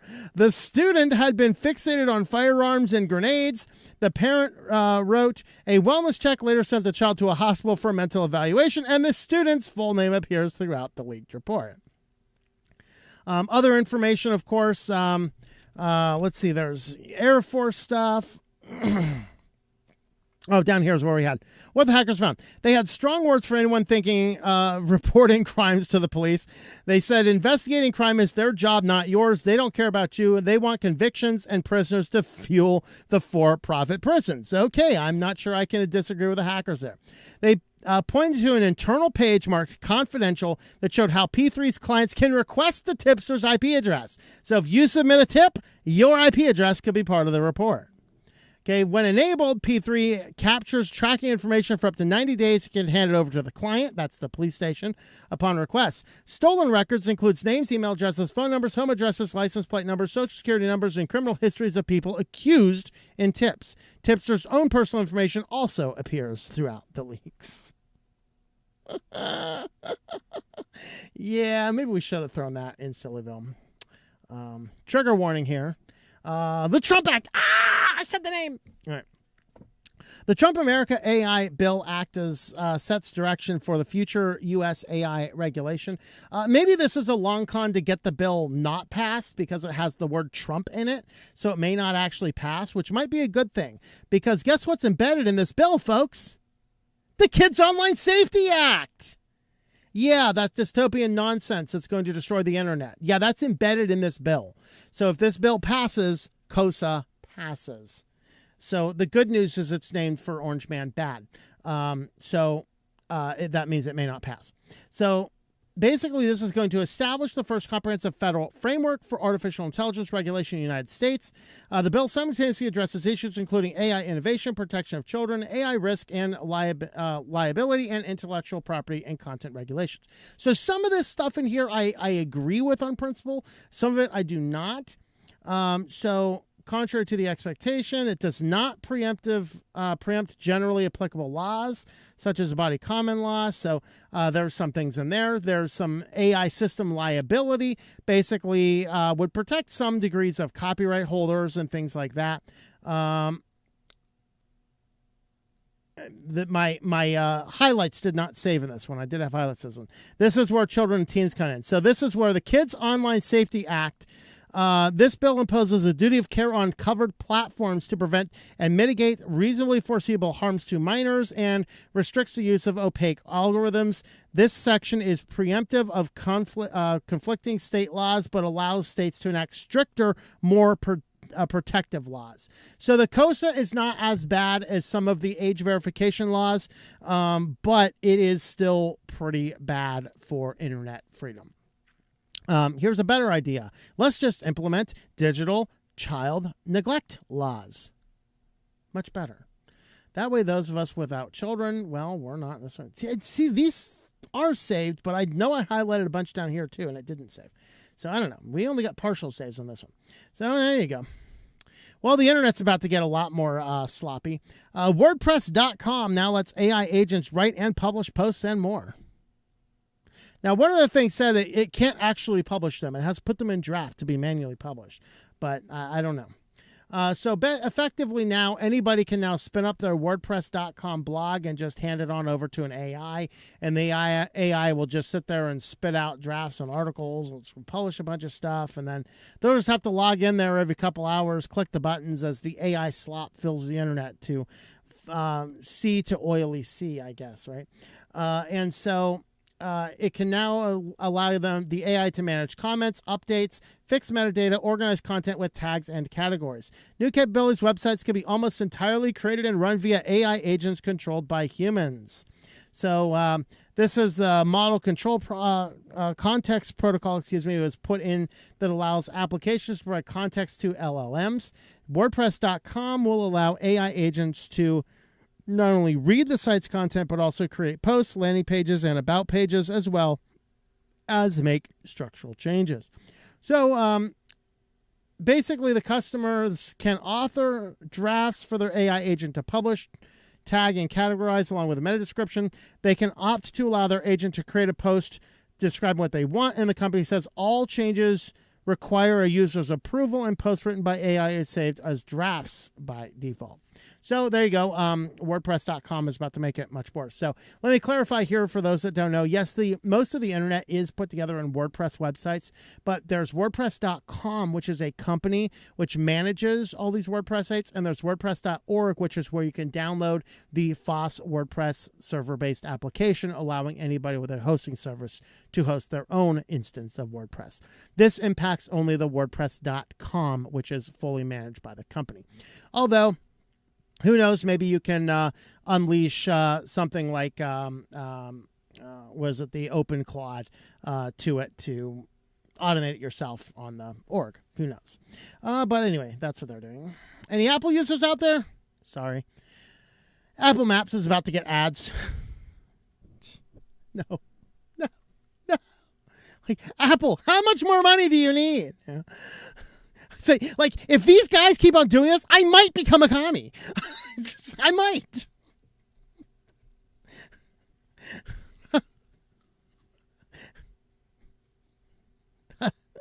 Yeah.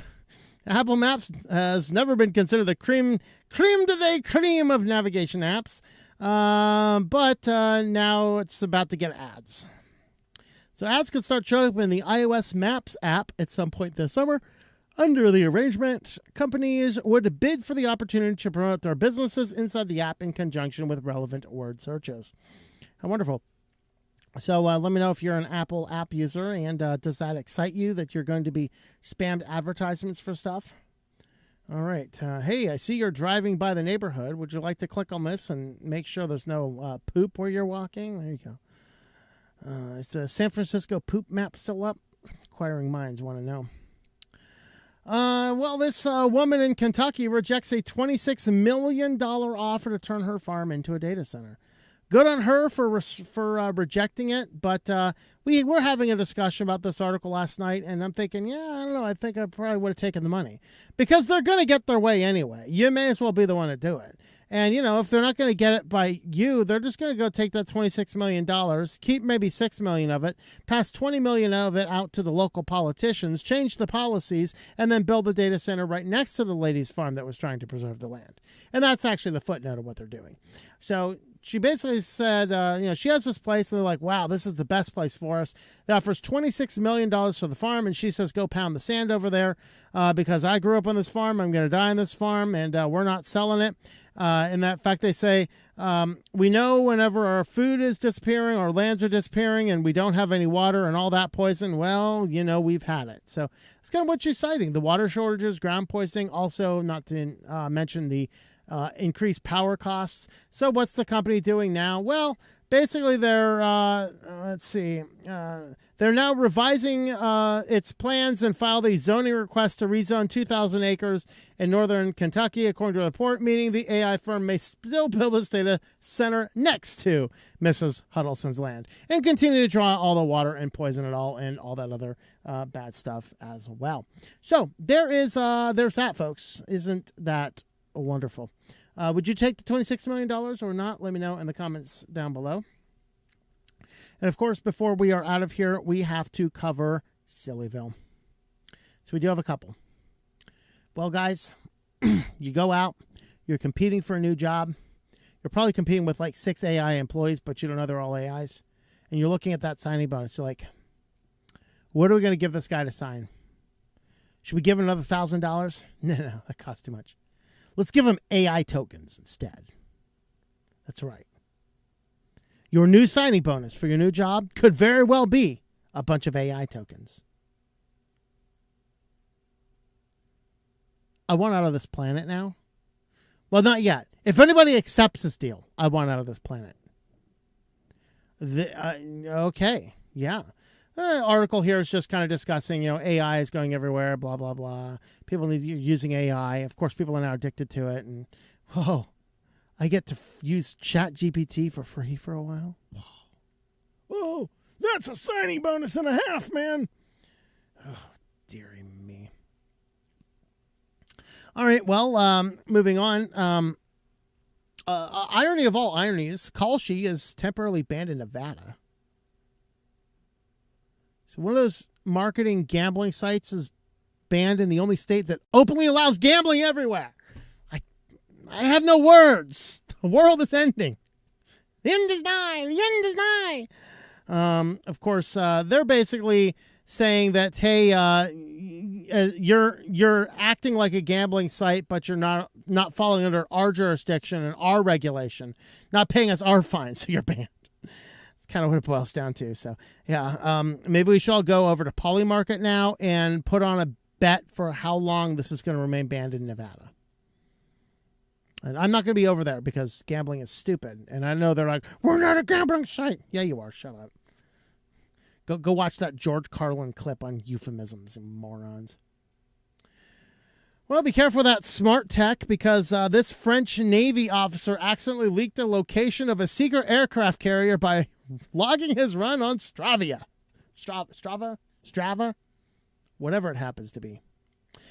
So, of course, this is one of those social media apps where you can go and brag to your friends about how much I ran. Oh, look at how much I ran today. I had to run circles around my carrier, my aircraft carrier, with my GPS location turned on. So take that. And then we got a map of where his run is. Why is he right there? There's nothing going on in that part of the world. Well, there's the location of the secret base.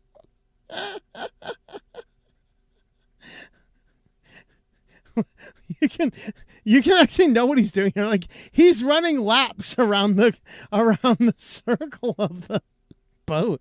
Like, Publicly announced the carrier's deployment, so its movement through the Mediterranean was already known, but obviously the French military is still put in serious risk when an officer telegraphs its precise location. The officer's behavior does not comply with our current guidelines, which sailors are regularly made aware of. Oh boy, be careful with all that health tracking crap. And to wrap up, of course, today, if you happen to have, or considering buying, I should say, a Hisense TV, you should think again. And you may as well go with the Vizio brand, where you'll be logging in all of your data to Walmart. Because now they're going to force their users to watch intrusive ads when switching your inputs or visiting the home screen or even changing the channel. Yeah, and the brand, of course, denies any wrongdoing. So I'm going to change the channel. Watch this 30-second ad. Okay, I've changed it. This channel sucks too. I'm going to change the channel. Here's another 30-second ad. Yeah. All right. So if you have a Hisense TV, you might want to think about watching Office Space and getting a few ideas. But yeah, if you just want to switch over to the input, so you can go from playing your video games on your TV that you're just wanting it to be a dumb TV, and switch it over to your DVD player so you can watch a movie without an ad interruption. Yeah, there you go. And then you're gonna have to watch a 30-second ad to do that. So good luck, Hisense TV viewers. Well, there is our SillyVille and our QuickLines tonight. Let me know your thoughts about all these in the comments down below. All right, let's go ahead and feed the beast. If I can find my beast cam. There's my beast cam. Oh, there's the beast right there. I don't even have to look for the beast. Hey, beastie.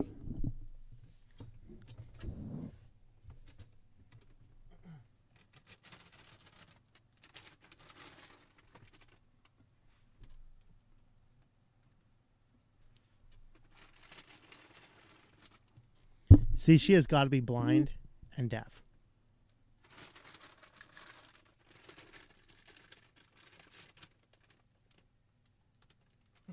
Interest. It has been piqued.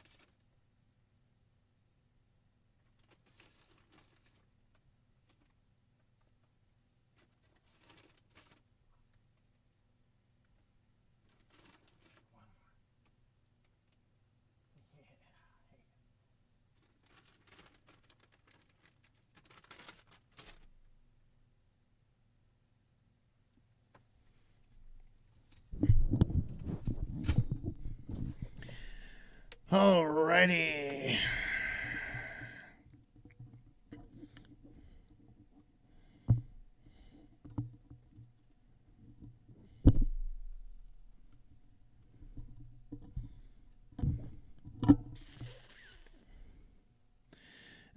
Gotta get my headphones back on there.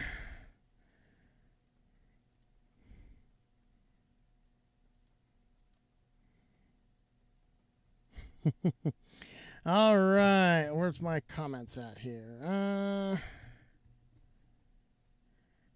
Did that one, did that one, did that one.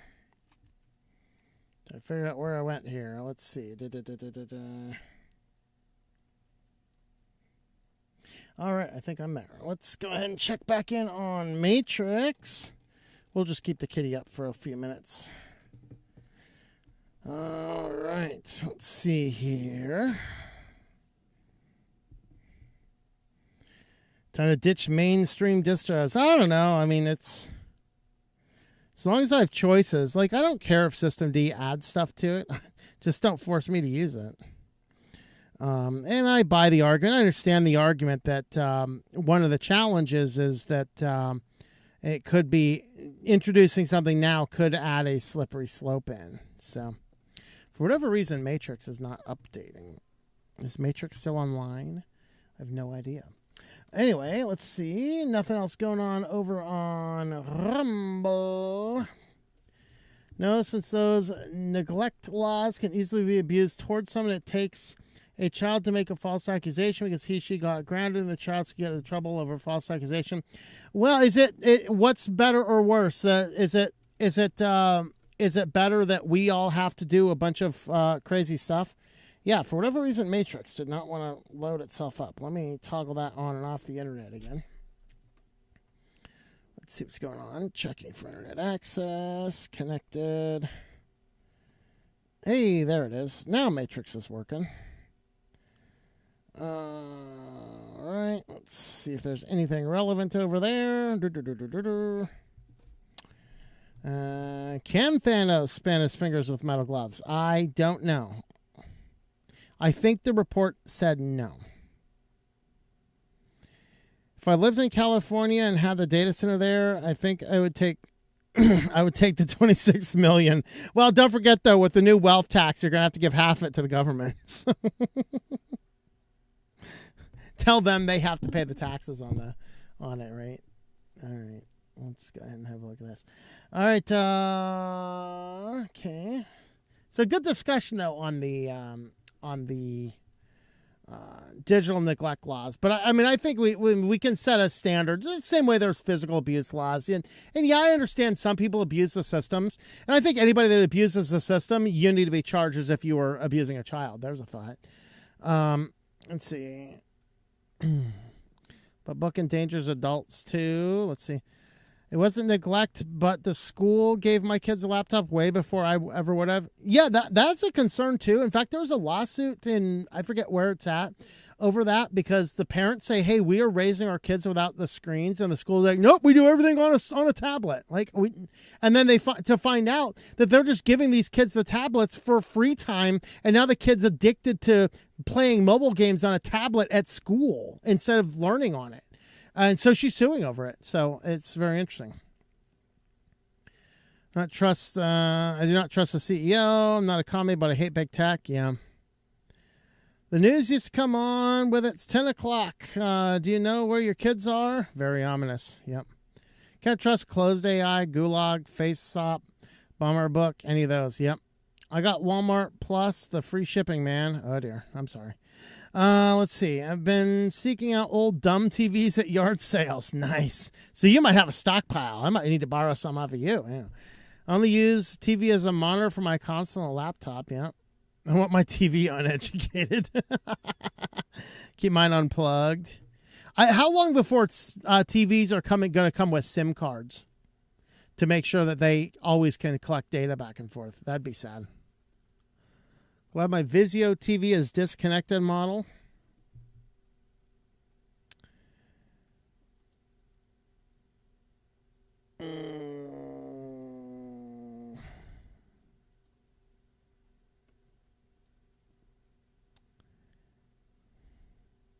But on a VLAN has no connection to the internet. Meet people in real life. There you go.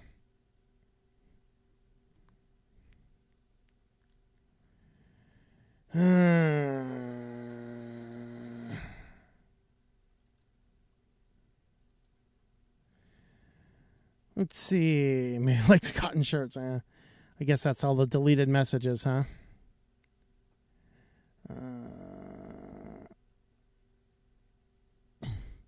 Do I do laundry regularly? Not as regularly as one might think, but you know.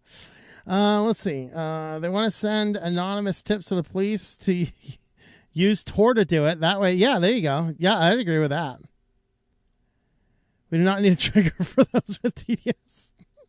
Cartoon character, he has a closet full of the same shirt. Agree with them, but I disagree with any age verification law happening in Canada. Yeah, there you go.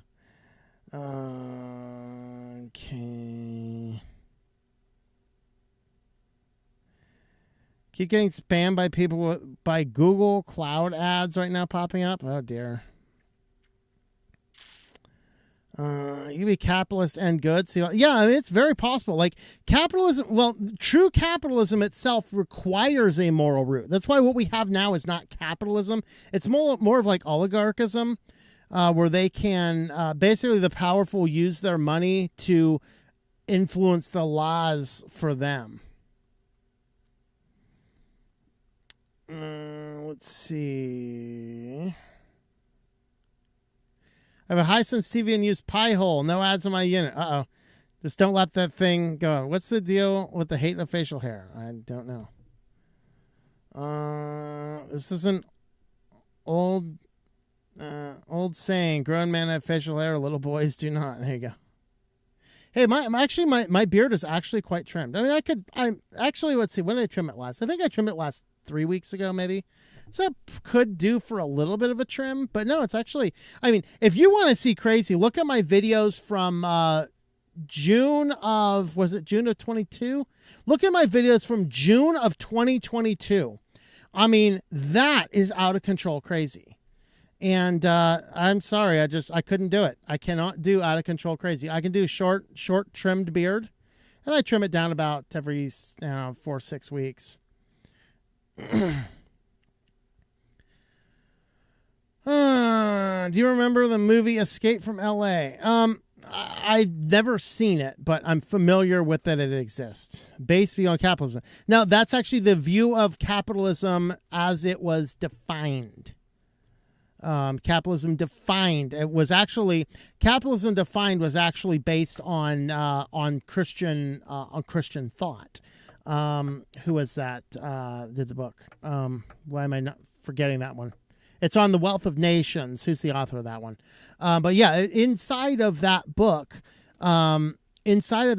he defines capitalism having specifically a moral root, because capitalism was based on providing the things people needed at a fair cost without any form of moral compromise. And the points we got of Marxism came after that as a refute of The Wealth of Nations. Wasn't Thomas in the name? It's Thomas something, I think. Who did that movie? I can't remember. Yeah, so there's a lot of but then there's other forms of economics around it as well. So there's a lot of different things to keep in mind about that. Let's see. A man in a van with a cat and a beard and 15-year-old shirt. Is it 15 years old? Let's see. Yes, it is 15 years old. And yes, it has been washed from time to time. Yes. Let's see. I bought the shirt. No, it's 10 years old. Sorry, it's 10 years old. I bought it after I started the channel in 2016. So, no, it's not a 15-year-old shirt. Get your facts right, dude. Yeah, there you go. Russell Crowe. There you go. Thank you very much. All right. I think we have reached about the bottom of the comments. Let's see if we've reached the bottom down there. Slightly better by a smidge than ID verification laws, so I'm not a fan of those possible abuse. Yeah, I think also relies on judges not being corrupt. Yeah, I mean, everything does. We do not have simple solutions. The best simple solution is no law, just a cultural acceptance that we keep kids off of the internet as a culture. That would be the better thing to do, but good luck with that. And excuse me. Yeah, I don't think you want to hear that. Anyway, let's see. Let's go ahead and wrap up that from there. Once again, probably no new videos until Monday afternoon, most likely. I got a crazy, weird, busy weekend, but we should be back to hopefully a normal schedule. Hopefully something like next week, but we'll see. I don't know. Anyway, we will catch you guys later. Thanks for hanging out, and we will see y'all